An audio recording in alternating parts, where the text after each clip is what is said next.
Hello friends, today in this video I will show you how to insert mute volume symbol in MS Word. Click on insert and click symbols. Again click symbols and click on more symbols and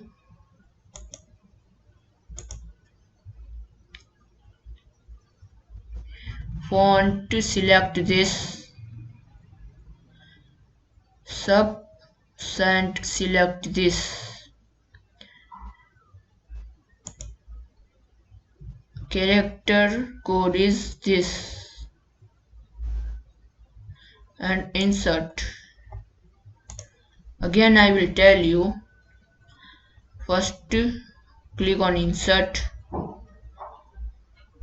click on symbols, again click on symbols, click on more symbols, click on this font area, select this subset, select this character code is E246 and insert it. Thanks for watching this video. If you like this video, please like, share, subscribe my channel. Please comment this video useful or not.